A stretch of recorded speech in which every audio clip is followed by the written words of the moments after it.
দেশের জনপ্রিয় অভিনেত্রী শবনম ফারিয়া আগের চেয়ে এখন অনেকটাই কাজ কমিয়ে দিয়েছেন। তিনি নিজের অভিনয় শৈলী দেখিয়েছেন চলচ্চিত্রেও। এই অভিনেত্রীর সিনেমায় অভিষেক ঘটে 2018 সালে দেবী সিনেমায় অভিনয়ের মাধ্যমে। সবশেষ তাকে দেখা গেছে ওয়েব সিরিজ মুবারকনামায়। কাজের পাশাপাশি সামাজিক যোগাযোগ মাধ্যমেও সরব অভিনেত্রী শবনম ফারিয়া। প্রায়ই নিজের অনুভূতি কিংবা মতামত প্রকাশ করতে দেখা যায় তাকে। বাংলাদেশ ক্রিকেট দলের সম্প্রতিকালের পারফরমেন্সে বিরক্ত তিনি, যা তার ফেসবুকে দেয়া স্ট্যাটাস দেখেই বোঝা যায়।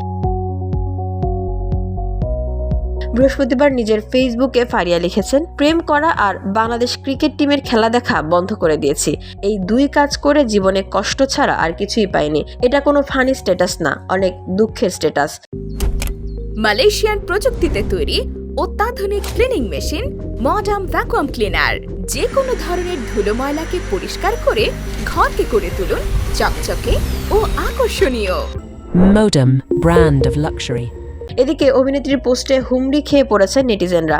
মজার ছলে বিভিন্ন ধরনের মন্তব্য রেখে যাচ্ছেন তারা। সেসবের উত্তরও দিচ্ছেন অভিনেত্রী। একজন প্রশ্ন করেছেন, জীবনে কয়টা প্রেম করলে এত বিরক্তি আসে? জবাবে অভিনেত্রী বলেছেন, 3টা সর্বনিম্ন।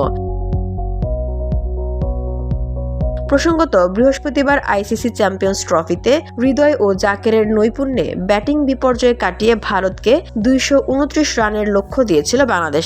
জবাব দিতে নেমে 21 বল এবং 6 উইকেট হাতে থাকতেই জয় তুলে নেয় Bharat. VOD Bangla news desk.